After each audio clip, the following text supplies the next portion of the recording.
во следните минути ќе имаме можност во нашето студио да видиме како е кога говори моките на креативноста, проточно што се може да излезе од токму таа моки на креативност, кога се работи за рачни изработки и кога навистина има целосна посветеност, внимание и трпение кон она што се прави.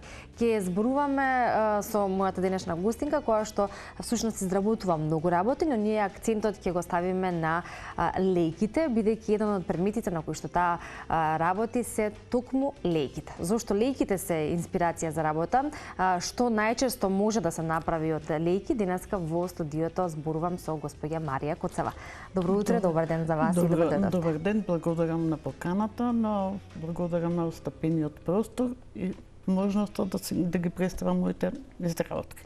Мило ми е што успеавте да, сепак ова не се мали и ситни работи, успеавте да ги донесете овде во нашето студио, дел од вашите изработки, за да може ние да ги покажеме, иако имаме и фотографии, се разбира, кои што исто ќе имаат можност гледачите да ги видат. Јас ги споменав лејките, бидејќи ќе го ставиме акцентот на нив, но вие изработувате и квилинзи, така се нарекуваат, кои што можеме да ги видиме во рамки, а се изработени од хартија. Па би почнале со ред. Ги запаливме, односно ги уклучивме овие столни лампи кои што се изработени од лејки, за да може тоа убаво да се види како е направена целосната изработка, бидејќи се работи за различни големини на отвори и веројатно станува збор за една вистинска процедура на работа на која што треба едно посветување. Да, треба подолго време. Например, лејката е едно растение тиква, буквално тиква. Таа е зелена кога е свежа и се бере некаде до средина на октомври, се извинувам. Треба да се суши. За да дојдеме после до оваа ситуација, треба убаво да биде сува, да се отвори дадениот замислен отвор и внатре да се исчисти многу убаво. Тоа чистење треба да се направи со жица, со шмиргла, со средства. После тоа ја цртам замислената форма на украст како треба да биде. Дупчам со најразлични алатки, кога све ќе биде во ред, лакираме. Иначе лејката мора да биде сува. Нагласувам дека мора да биде сува и никако да не се обидувате да ја мириснете, затоа што има тежок мирис. Да. Тоа веројатно вие добро го знаете со оглед на веќе и долгогодишната изработка на лејки, што се однесува до употребата на лејката. Јас колку што знам, таа не се употребува во исхраната, но се употребува во фармацијата. За да се изработи вака, треба да се знае и да се умее, како велиме. Но исто така и тоа бара и повеќе време. Јас прво би прашала, пред да зборуваме за колкаво е времетрењето додека се изработува, прво би прашала зошто токму лејките се ваша инспирација? Па добро, инспирација добив од мојата ќерка благородна Коцева Симјанов, чијава страна е Роксен. Почнав неј за нешто да ја помагам околу струја ова она. И имаше доста лејки кои беа пукнати, она не ги употребува за низините дела. Почнав јас да вежбам на нив и дојдов до идеја дека можам јас да направам столна ламба. Процесот трае доста, минимум 2 недели, затоа што машинката што ја имам се загрева. Па морам да ја ладам незе, па мора секоја дупка да се обработи после накнадно, па да се, после цртањето да се обработи убаво, па да се лакира, па да се суши и затоа минимум 2 недели е потребно за изработка. Да. Од кога ќе се сработи вака лејката, потоа се поставува овој долен дел каде што треба да стои сијалицата, кој што би требало да биде приклучен на струја. Така и тоа си бара дополнителна работа. И тоа бара дополнителна работа, да, сега бараат нешто да биде, но тоа со сијалици на батерија, ама јас до сега немам направено такво нешто. Ова е со струја и тоа си бара начин која сијалица, каква сијалица, затоа што не смее да биде сијалицата жишка да загрева лејката. Мора да биде некоја сијалица што лади, То не ја загаре лејка, то ти жабе, таа ќе пукне. Да. Ние ги имаме овие лејки тука донесено, а при тоа имаме и фотографии за останати кои што ги имате вие сработено, можеме да ги погледнеме и фотографиите, а јас би споменала тука за кога збориме за внимателноста при работата. Вие велите дека сте се учеле претходно на оние лејки кои што останале од вашата ќерка, веројатно доколку биле не сработени како што треба или таа ги оставила дополнително. Она кое што сакам да го прашаме, колку постои простор за грешка кога веќе се изработуваат вака лејките, бидејќи за да се дојде до моментот кога треба да се декорира на овој начин, е тоа процес, го кажавме. Сега ако се случи некоја грешка, постои ли грешка? Грешка не може да се исправи. И многу треба внимателно да се работи, затоа што за време на работата таа знае да пукне. А чим пукне, потоа не може да се... Не може да се користи, затоа што, мислам, нема, но чим пукне, таа не пука на едно место, него пука више на неколку места и автоматски тоа се фрла. Тоа е многу битно, полека да се работи, има различни вид на лејки, има со подебела кора и со потенка. Тие што се со потенка, се користи, но многу лесно пукаат. Таа на допир само знае да пукне џабе. Мислам, никој не е заинтересиран после за нешто што е пукнато. Се разбира, да. Како и за се останато, нели не сакаме да има пукнатини, и кога веќе го правите особено по нарачка, ако вие, тогаш треба да биде се во најдобар ред. Има и освен столните лампи, има и сат, како сат лејка. Да, но еве на пример овдека е на отпорен на вода и еден вид на вазна. Да, горниот дел не можев да го искористам за ништо, а долниот можев да го искористам за вазна и затоа го направив некоја вазна што...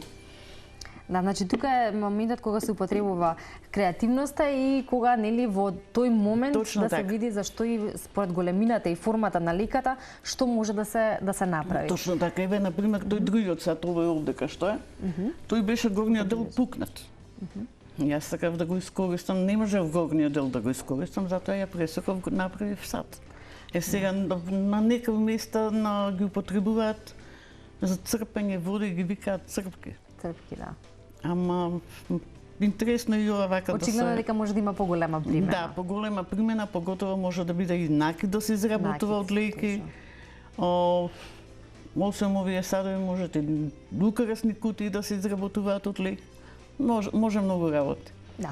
Согледно тоа што рековме дека станува збор за повеќе денови или за време трајање во кое што треба да се направи еве една столна лампа на пример, колкава е заинтересираноста од страна на оние кои што ве следат, ја сакаат вашата работа, а при тоа сакаат да имаат една ваква лека да се интересираат доволно луѓе, ама некако не многу се заинтересирани кога слушнат цената, затоа што ипак ние сме со понизок стандард.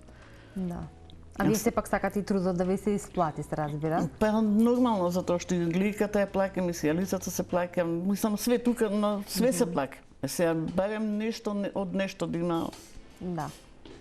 Да има, како велиме, ќар, нели, во тоа што се прави, иако се прави и бидејќи се прави и со љубов, се разбира, нели, за да сето ова се направи вака како што изгледа, треба и трпение, треба и време.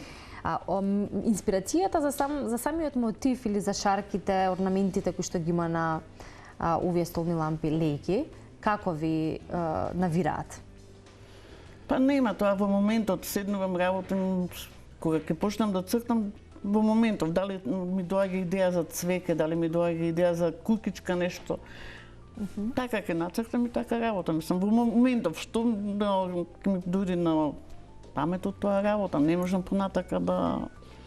Да, значи моментална инспирација. Интересно е тоа што го споминавте е дека вашата ќерка го изработува истото и се бави со ова. И кога првично ми го споминавте тоа, јас сметав дека таа ве наследила вас, но вие кажавте дека вие практично учите од незе и сте почнале преку незе.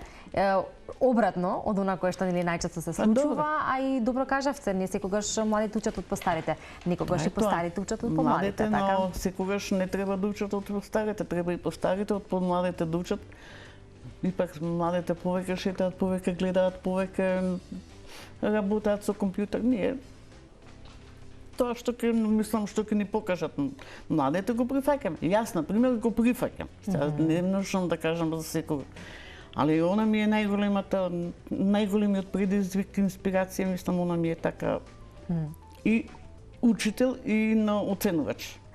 Па вие сте добар пример за тоа дека навистина треба да се прифати, да се биде ученик на собственото дете, особено кога се работат вакви убави и креативни работи.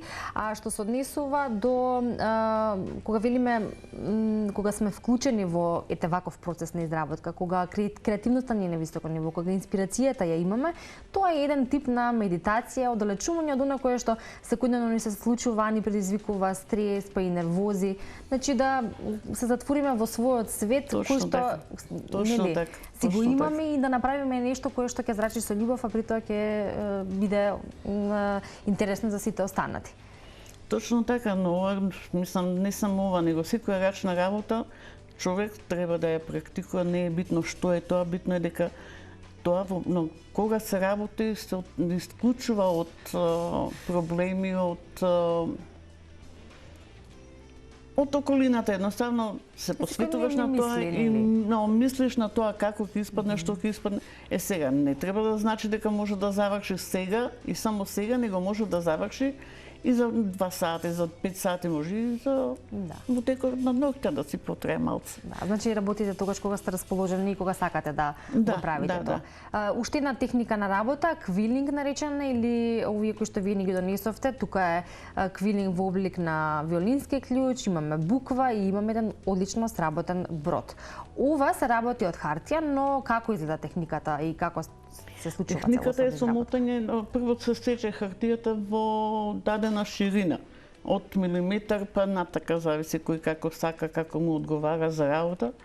Овие конкретно се на двете со ширина на лента од 7 милиметра. Хартијата кај нас е таа стандардна 160, 220, најдобра е 130, ама ја нема. Се снаоѓаме со тоа што има на пазарот. Има специјални мотолки. Јас, например, почнав со пресечена чичкалица, па продолжив со пресечена игла, на која го пресеков оној дел кај што влага конецот, го пресеков.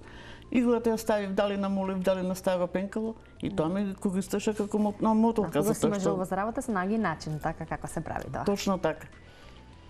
И за ова треба веројатно време? И за тоа треба време. Овие се работат некаде околу 2 недели. Исто и овој брод е изработен во квилинг техника и за него требаше малце повеќе време, околу 2 месеци. Со оглед на големината? Со оглед на големината и самиот начин, пошто мораше да се работи на некоја пластика која не трпи боцкање, па тоа се одлепило, па повтори пак уште еднаш, па пак уште еднаш и 2 месеци, добри 2 месеци. Да, треба време. И со оглед на комплексноста на работата. Пред да ви се заблагодарам, ќе ги покажам и овие кои што се во облик на лампиони, бидејќи сега ни пристапат новогодишните празници, па и украсувањето на новогодишните елки, исто така квилинг, но во форма на лампион. Имаме неколку тука примероци кои што можат да ја разубават и да освежат нашата елка годинава. Најверојатно јас кога ги правев тие прво почнав со својата елка да ги правам. Ама пошто и после почнав да ги делам по роднини, по пријатели. Ако има заинтересирани, секогаш можам да направам. Така, јас ви посакувам уште инспирација и желба за работа и во иднина, се разбира за сите овие предмети кои што ги изработувате, а за кои што се разбира и има интерес, но и зошто да не си го разубавиме нашиот дом. Ви благодарам уште еднаш. Многу ми е мило што бев дел од утринскава програма на Телма. Благодарам за отстапениот простор уште еднаш. Многу ми е мило и вас што ве запознав и екипата цела.